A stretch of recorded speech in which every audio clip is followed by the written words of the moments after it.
I'm not one to tell you that. I don't do that on this platform.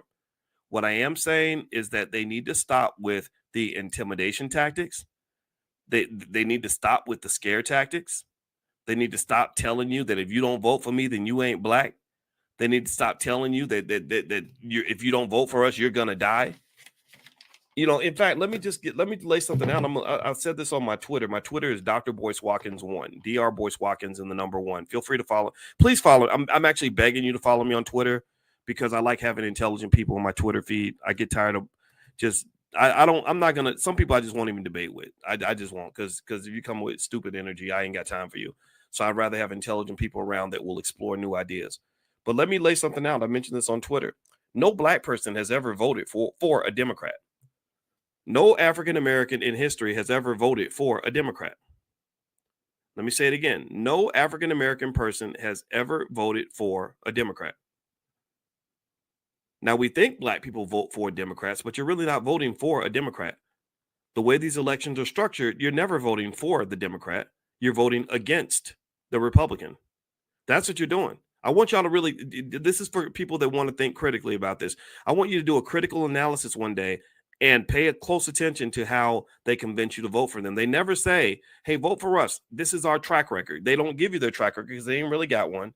Hey, vote for us because this is what we're going to do for you. They don't promise you anything because they're not going to really do anything except for things that they're already going to do for other white people. And then they include you in the mix through these, this watered down diversification or diversity nonsense. They don't do any of those things. What they'll do is they'll say, Project 2025, look up Project 2025. Or if Trump gets in office, it's going to destroy democracy. That's what they do. That they come in and they pretty much scare you. They scare you and they tell you how terrible the other person is. And so at the end of the day, you end up voting for the lesser of two evils.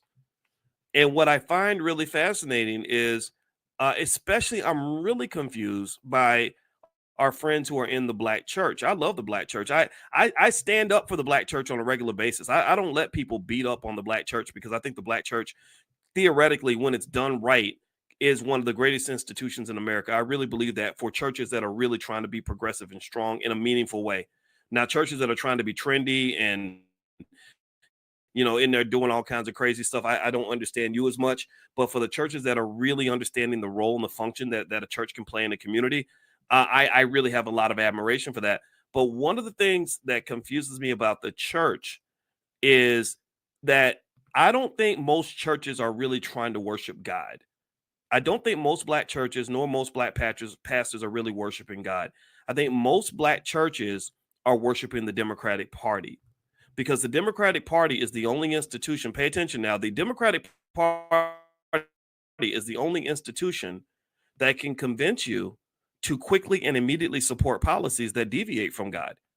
And again, I don't even go to church, so I'm not a Bible thumper saying this or anything like that. I'm not Mr. Fire and Brimstone. I can't quote a Bible. I can't quote a Bible verse as quick as I could quote a rap lyric. Okay, so don't think I am a Bible carrying churchgoer in this. But one thing I'm going to say about my friends in the black church is my question would always be, what's your standard? Do you even have a standard? Because there are people who say, well, the Bible talks about some of this stuff. When you bring up, say, LGBT, there are people who say, well, the Bible actually addresses this issue on multiple occasions. But then because the Democratic Party says it's okay, your pastor is telling you, no, we still got to vote for this person, despite the fact that it deviates from the Bible. And then you go into other areas, whether maybe you talk about something like, pro-choice versus pro-life, right? The right to choose. Well, there are people who say, well, the Bible has, 10 commandments, do not kill, all that. And I'm not saying that you can't vote how you want. I understand it's complicated, right? There are complex reasons why we make the choices we make. But what I find so fascinating is how some of my friends who go to church every Sunday will instantly sprint away from the Bible so they can run with the Democrats. So in some of our churches, not all of them, but in some of our churches, they need to take Jesus off the wall. They need to take down all references to God and just replace the word God with Democrat. Just replace the picture of Jesus with the picture of Joe Biden or Kamala or something like that, or Barack. I saw a lady who literally told me she was going to take her picture of Barack and put it next to her picture of Jesus because that's what it is. That's what's very confusing to me.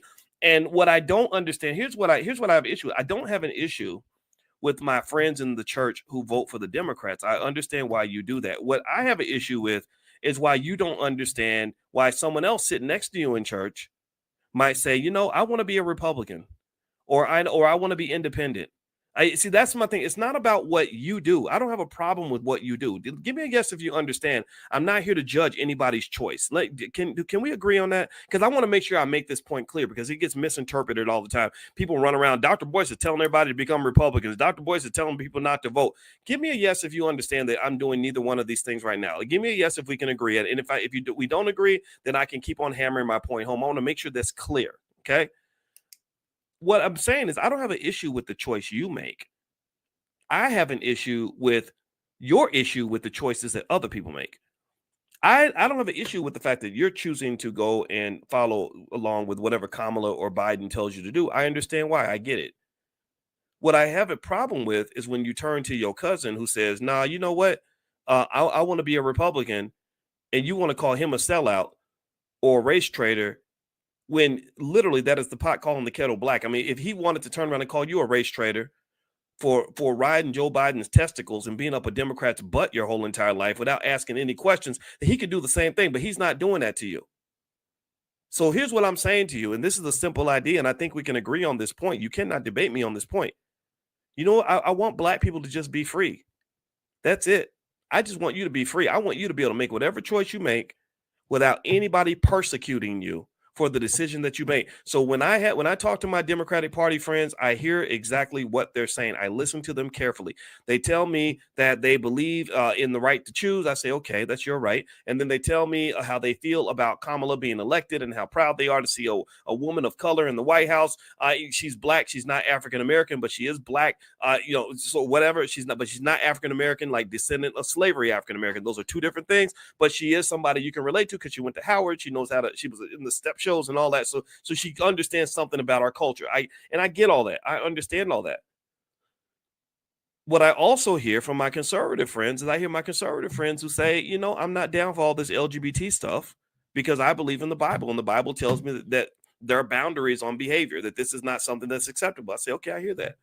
And then they'll say, well, and then also abortion. Like I talked to my friend Angela Stanton King, who runs Angie's House. Shout out to Angie's House. I hope y'all look it up and make a donation, because what Angela Stanton King does that I admire and respect immensely is she doesn't just tell you to be pro-life. She actually supports women when they give birth to little babies. She gives them a place to live.